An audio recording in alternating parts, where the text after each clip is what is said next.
এতগুলো দিন ধরে এত প্রিপারেশন করে এলে আর ঠিক একদম অন্তিম মুহূর্তে এসে ঠিক জায়গায় এসে যেখানে তোমার প্রেজেন্টেশনটা খুব ভালো হওয়ার কথা সেইখানে শুধুমাত্র টাইমটাকে কি করে ম্যানেজ করবে সেটা বুঝতে না পেরে তুমি কি করলে, তোমার জানা প্রশ্নের উত্তরগুলো ছেড়ে চলে এলে, লিখতে পারলে না, কারণ তুমি টাইমটাকে ম্যানেজ করতে পারোনি সময়ের মধ্যে, তাই তোমার উত্তর দেওয়া হয়ে উঠলো না।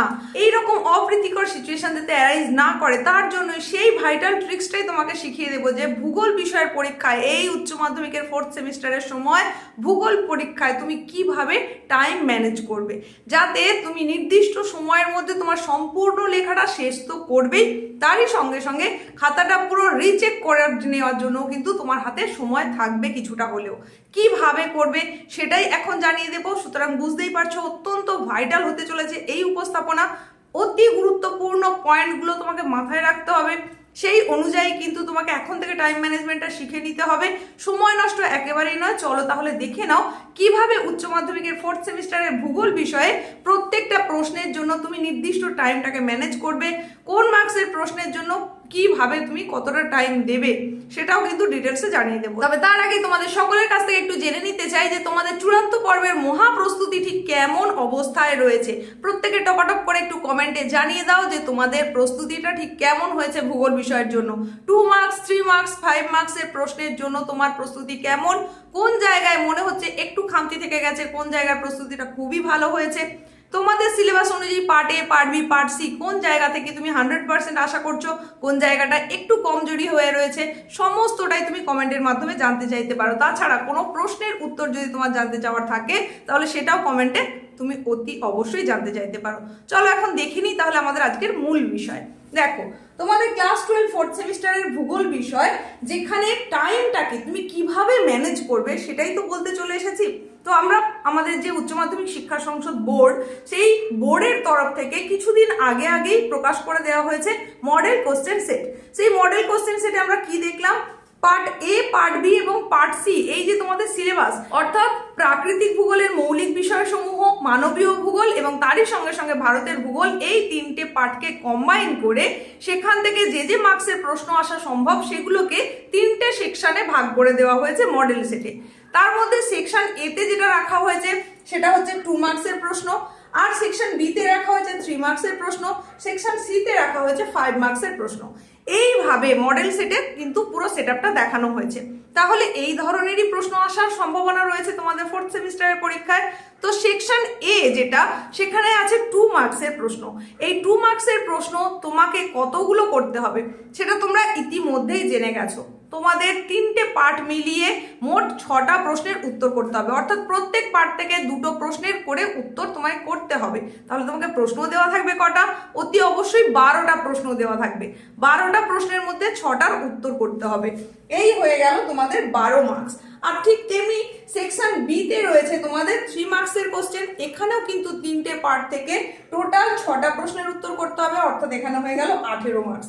তাহলে এই মিলিয়ে 12 আর 18 মিলিয়ে অলরেডি কিন্তু আমরা 30 নম্বর পেয়েই গেলাম। যেহেতু তোমাদের ভূগোল একটা প্র্যাকটিক্যাল সাবজেক্ট, তাই তোমাদের এখানে টোটাল মার্কস বা ফুল মার্কসটা হচ্ছে কত, 35 নম্বর। তাহলে বাকি 5 নম্বর সেটা থাকছে কোথায়, সেকশন সি, যেটা তোমাদের 5 মার্কসের প্রশ্ন একটাই উত্তর করতে হবে, তোমাকে দেওয়া থাকবে 2টো, এবং সেটা শুধুমাত্র প্রাকৃতিক ভূগোলের মৌলিক বিষয়সমূহ এইখান থেকে। আশা করছি তোমরা এটা প্রত্যেকে জেনে গেছো।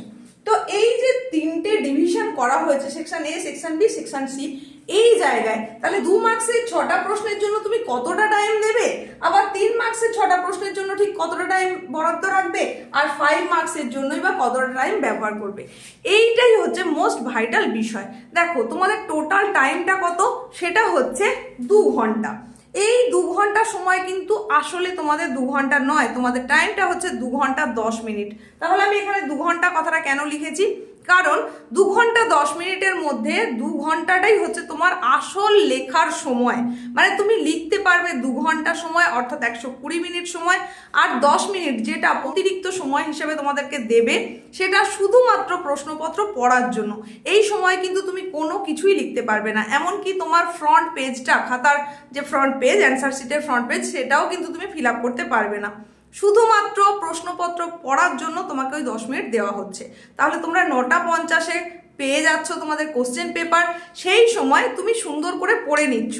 পড়ার সময়তেই তুমি নিশ্চয়ই বুঝে যাবে, নিশ্চয়ই বুঝে যদি নাও যাও তাহলেও তোমাকে বুঝে নিতে হবে যে ওই সেকশন এ, সেকশন বি এবং সেকশন সি এর কোন কোন প্রশ্ন তুমি অ্যাটেন্ড করবে। লিখতে শুরু করে দেওয়ার পর কোনোভাবেই তোমাকে দোলাচলের মধ্যে থাকলে চলবে না, এই প্রশ্নটা করব নাকি এটা করব, এটা বেশি ভালো লিখতে পারবো নাকি ওটা বেশি ভালো লিখতে পারবো। এই চিন্তা ভাবনাটা কিন্তু এই প্রশ্ন পড়ার সময় দিয়েই তোমাকে করে নিতে হবে। পরীক্ষায় ভালো নম্বর পেতে গেলে কিন্তু এই প্রশ্ন বাছাইটাও একটা অত্যন্ত গুরুত্বপূর্ণ কাজ। তুমি লিখতে লিখতে তখন কিন্তু তোমার মাথা এত ভালোও কাজ করবে না যে এই প্রশ্নের উত্তরটা আমার বেশি ভালো জানা, ওটা আমার কম জানা, এটা করতে গিয়ে হড়বড়িতে গন্ডগোলটাই পাকিয়ে ফেলবে। তাই প্রশ্ন পড়ার সময়তেই তুমি বাছাই করে নাও যে কোন 6টা 2 নম্বরের প্রশ্ন তুমি করছো, কোন 6টা 3 নম্বরের প্রশ্ন করছো এবং 5 নম্বরের দুটোর মধ্যে কোন প্রশ্নের উত্তরটা তোমার জানা, তুমি কোনটা করবে। এই বাছাই পর্ব 10 মিনিটের মধ্যে সারা হয়ে গেল, পুরো প্রশ্ন তোমার পড়া হয়ে গেছে। এইবার তোমাকে দেওয়া হয়েছে অ্যান্সার শিট, তোমার লেখা শুরু। তাহলে প্রথমেই তোমাকে কি করতে হচ্ছে, ডট 10টায় তোমাকে খাতা দিয়ে দেওয়া হলো। এই খাতায় তোমাকে ফ্রন্ট পেজে যেগুলো লিখতেই হচ্ছে সেটা হচ্ছে তোমার রেজিস্ট্রেশন নাম্বার, রোল নাম্বার, এগুলো তো লিখতেই হচ্ছে। তার সঙ্গে সঙ্গে কোশ্চেন বুকলেট নাম্বার লিখতে হবে, তোমার সাবজেক্ট লিখতে হবে। এই বিষয়গুলো লিখতে কিন্তু কিছুটা সময় লেগে যায়। আমি ধরে নিলাম তোমার 5 মিনিট সময় বরাদ্দ করে দেওয়া হলো এটা লেখার জন্য। এটা কিন্তু তোমার 3rd সেমিস্টারের যে ওএমআর সিট ফিল আপ সেরকম নয়, এত কিছু গোল পাকানোর ব্যাপার যেহেতু নেই, তাই এখানে খুব বেশি সময় লাগবে না, খুব একটা টাইম টেকিং কিন্তু নয় ব্যাপারটা। খুব সহজেই তুমি লিখে ফেলতে পারবে নিজের নাম বা কোন সাবজেক্টে পরীক্ষা দিচ্ছ, এগুলো লিখতে গেলে তো আর অনেক বেশি সময় লাগার কথা নয়। আর তুমি তোমার অ্যাডমিট কার্ড দেখে দেখে সেখানে রোল নাম্বারটা পুট করে দিচ্ছ, সুতরাং 5 মিনিটের মধ্যে হয়ে যাওয়া উচিত, সাফিসিয়েন্ট। এরপরে আমি যদি ধরে নিই যে তুমি তোমার অ্যান্সার শিটটাকে মার্জিন করছো, তার জন্য আমি আরও 5 মিনিট দিয়ে দিলাম, তাহলে টোটাল 10 মিনিট কিন্তু এই কাজের জন্য চলে গেল। এরপরে তুমি লেখা শুরু করছো, তাহলে এই লেখায় প্রথমেই তুমি যেটা করবে সেটা, যেটা তুমি খুব ভালো উত্তর দিতে পারবে সেই সেকশনটাকে আগে বেছে নাও। সেকশন এটা প্রথমে রয়েছে বলে এটাই প্রথমেই করতে হবে এমন নয়। তোমার যদি মনে হয় তুমি সেকশন বিটা বেশি ভালো লিখতে পারবে তাহলে তুমি এটা দিয়েও কিন্তু শুরু করতে পারো, তবে তোমাকে অতি অবশ্যই উল্লেখ করতে হবে যে তুমি কোনটা দিয়ে শুরু করছো, অর্থাৎ কোন সেকশনের প্রশ্ন তুমি লেখা শুরু করছো সেটা ঠিক খাতার মিডিলে গোটা গোটা করে সুন্দর করে লিখে দাও, পরিষ্কার যেন বোঝা যায় যে তুমি সেকশন এ শুরু করলে নাকি বি শুরু করলে নাকি সি শুরু করলে। যেটা দিয়েই শুরু করো না কেন আমি বলবো অর্ডারটা মেনটেন করো। মানে তুমি যদি সেকশন এ শুরু করো তাহলে সেখানে তোমাকে 6টা প্রশ্নের উত্তর করতে হবে, তো তুমি সেকশন এর 6টা প্রশ্নই পরপর পরপর করে করতে থাকো, তারপরে তুমি অন্য সেকশনে যাও। যদি এই রকম ভাবে করো তাহলে কিন্তু পরীক্ষকের একটা ভালো ধারণা তৈরি হয় খাতা সম্পর্কে, তোমার লেখনী সম্পর্কে, এবং সেখানে কিন্তু নম্বরটাও বেশি ভালো আসে। এবার তুমি সেকশন এ শুরু করে প্রথম পাতাতে লিখেছো 2টো প্রশ্নের উত্তর, আবার 2টো পাতা পরে লিখেছো আরেকটার উত্তর, আবার 2টো পাতা পরে হয়তো আরো 2টোর উত্তর, এই রকম ভাবে ছড়িয়ে ছিটিয়ে যদি লেখো তখন সেখানে কিন্তু ক্রেজিং এর সমস্যা হয়, পরীক্ষক বিরক্ত বোধ করেন, সেক্ষেত্রে তোমার কিন্তু নাম্বার কমে যাওয়ার সম্ভাবনা থাকবে অনেকটাই বেশি। তাই বলবো যে সেকশন দিয়ে শুরু করবে তার প্রত্যেকটা তুমি আগে লিখে নাও, তাহলে এখানে 6টা প্রশ্নের উত্তর তুমি আগে করে নাও। এর পরবর্তীতে তুমি সেকশন বি যদি ধরো আবার সেটা অর্ডার বাই করে নাও, তারপরে তুমি সেকশন সি যখন করবে সেটাও করে নিতে পারো পরপর ভাবে। তো এই জায়গায় এবার আমাদের আসল যে কথাটা সেটা হচ্ছে কোনটার জন্য তুমি কত টাইম তাহলে দেবে। দেখো আমি বলবো যে তোমার সেকশন এতে যে 2 নম্বরের প্রশ্নের উত্তর করতে হবে সেখানে খুব বেশি তোমার লেখার কিছু তো নেই, 3 লাইনের মধ্যে উত্তরটা লেখার চেষ্টা করবে, তাহলে সেখানে খুব বেশি হলেও 4 লাইন, তার বেশি হওয়ার কথা নয়। সেখানে তাহলে তুমি যদি টাইমটা এই রকম ভাবে সেট করো যে এখানে তুমি দিচ্ছ 3 মিনিট করে, তাহলে 3 মিনিট যদি সময় দাও 6টা প্রশ্নের উত্তর করতে হবে, মানে তোমার এখানে হয়ে গেল 18 মিনিটের মধ্যে কিন্তু কমপ্লিট হয়ে গেল এটা। এর পরবর্তীতে তোমার 3 মার্কসের যে প্রশ্নটা রয়েছে, 3 মার্কসের প্রশ্নের জন্য প্রত্যেকটার ক্ষেত্রে আমি বলবো তুমি এখানে 10 মিনিট করে সময় বরাদ্দ রাখো। কেন 10 মিনিট করে সময় দিলাম, অনেক সময় এই 3 নম্বরের প্রশ্নের ক্ষেত্রেও কিন্তু কি করতে হয়, ছবি ড্র করতে হয়, তো সেটা একটু সময় নিয়ে ধরে বুঝে করো, এবং অবশ্যই প্রত্যেকটার ক্ষেত্রে কোশ্চেন নাম্বারিংটা হয়েছে কিনা সেটা কিন্তু ভীষণ ভাইটাল, সেটা তোমাকে দিতে হবে, এবং কোন সেকশনের উত্তর করছো এটাও যেন সেখানে উল্লেখ থাকে। তাহলে 10 মিনিট করে করলে এটাও 6টার উত্তর তোমাকে করতে হচ্ছে, তাহলে সেখানে হচ্ছে তোমার 60 মিনিট। এইভাবে আমাদের হয়ে গেল। এখানে তাহলে অলরেডি শুধুমাত্র 3 নম্বরের প্রশ্নের জন্য কিন্তু 1 ঘন্টা আমাদের চলে গেল। 2 নম্বরের প্রশ্নের জন্য গেছে 18 মিনিট। এর আগে আমরা 5 মিনিট মার্জিন আর 5 minute front page fill up করে 10 মিনিট কিন্তু আমরা নষ্ট করে ফেলেছি অলরেডি।